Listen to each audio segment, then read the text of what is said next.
At 25, Kimberly was proud of her long, flowing blonde hair. It was the feature most people complimented her on, the one thing that had been a constant in her life. Yet, lately she'd felt restless. She had been blonde her entire life, and while she loved her hair, she wondered what it might be like to try something new. Specifically, she had been dreaming of a deep chocolate brown, something rich and bold that would make her feel like a new person. Kimberly spent days scrolling through Instagram and Pinterest, saving pictures of brunettes with luscious, shiny hair. She loved the way the darker color made their features pop. How sophisticated it looked. But as much as she loved the idea, she hesitated. Dyeing her hair was a big commitment, and she worried about whether she would like the change. Or worse, if something went wrong. Still, the thought of seeing herself with brown hair wouldn't leave her mind. After weeks of going back and forth, she decided to take the plunge. She made an appointment at a nearby hair salon, telling herself it was time to embrace change. When Kimberly arrived at the salon, the familiar hum of blow dryers and the scent of shampoo greeted her. She was greeted by a young stylist with a cheerful smile. "Hi, I'm Mia. I'll be taking care of you today." Kimberly hesitated for a moment. She had been expecting her usual stylist, someone she trusted, but it seemed Mia was new to the team. "Oh, okay," Kimberly said, forcing a smile. "Nice to meet you." Mia led her to a chair, draping a black cape around her shoulders. "So, what are we doing today?" Kimberly pulled out her phone, showing Mia the pictures she had saved. "I'm thinking about going brown, something like this." Mia studied the photos, nodding with enthusiasm. "Got it. You're going to look amazing. Let me just grab the dye." As Mia prepared the dye, Kimberly took a deep breath, trying to calm the nervous flutter in her stomach. She told herself that Mia seemed confident and professional, and that everything would be fine. Mia returned with a bowl of dye and began sectioning Kimberly's hair. The feeling of the brush gliding through her strands was oddly calming, and Kimberly started to relax as Mia worked her way through her hair. The smell of the dye was strong but familiar, and Kimberly felt a tinge of excitement as she imagined herself with her new look. "All right," Mia said after finishing the application. "We'll let this sit for a bit, and then we'll rinse it out. You're going to love it." Kimberly nodded, smiling nervously. She glanced at herself in the mirror, the brown dye coating her hair, and tried to picture how it would look once it was done. But as the minutes ticked by, something started to feel off. Her scalp began to tingle, not in the usual way dye sometimes does, but in a way that made her uneasy. She reached up, touching the hair near her roots, and it felt strange, almost brittle. A wave of worry washed over her, and she called out to Mia. Mia walked over, her cheerful demeanor faltering slightly as she saw the concern on Kimberly's face. "What's wrong?" she asked. Kimberly frowned, running her fingers through her hair. "It feels weird, really dry. Is that normal?" Mia tilted her head, leaning in to inspect Kimberly's hair. Her eyes widened slightly, and her expression shifted to one of panic. "Hold on," she said quickly. "Let's rinse this out right away." Kimberly's heart sank as Mia led her to the sink, tilting her head back and turning on the water.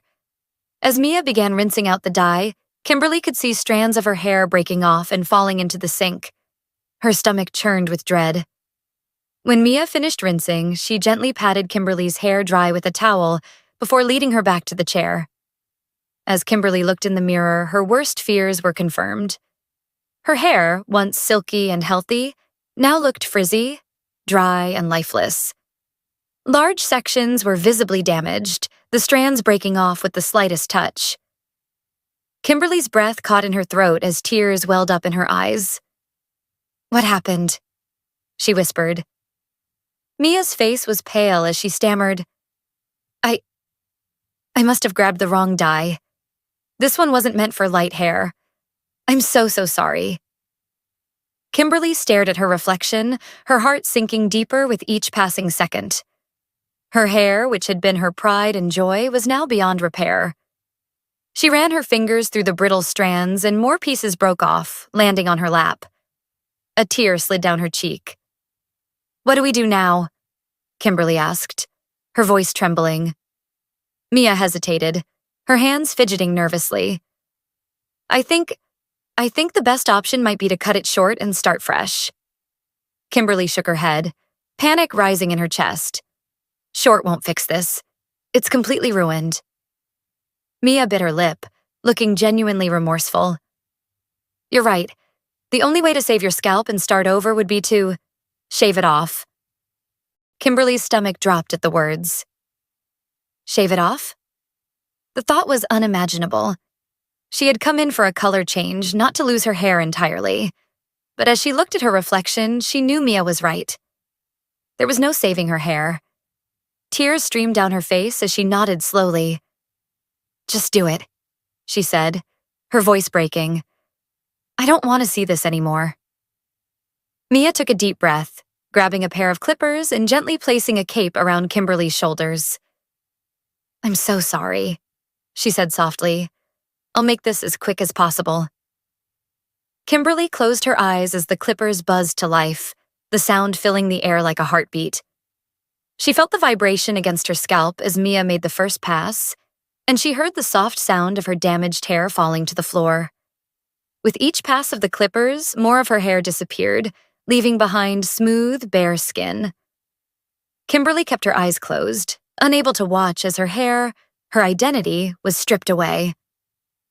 When Mia finally turned off the clippers, the room was silent except for Kimberly's quiet sobs. She opened her eyes, staring at her reflection in the mirror. Her scalp was bare, her face unframed by the long, golden strands she had always known. She felt exposed, vulnerable, and heartbroken. Kimberly paid for the appointment, though Mia offered to waive the fee. She walked out of the salon with tears streaming down her face, the cool air brushing against her newly bare scalp. She avoided the stares of strangers as she made her way home, feeling like a shell of herself. When she got home, she locked herself in the bathroom, staring at her reflection. She touched her smooth scalp, the sensation foreign and strange. She felt raw, like a piece of her had been taken away. Over the next few days, Kimberly avoided leaving the house. She wore hats and scarves, trying to hide her bald head from the world. But as time passed, she began to accept her new look. She realized that her hair didn't define her, and she found a quiet strength in letting go of the attachment she had always felt to her appearance. Months later, Kimberly's hair began to grow back, soft and short at first. She decided to embrace her natural color, vowing never to dye her hair again. The experience had been painful, but it had also taught her something valuable: that she was more than her hair, that her beauty came from her resilience and confidence. As her hair grew longer, Kimberly began to feel like herself again. But she knew she had changed in ways that went beyond her appearance.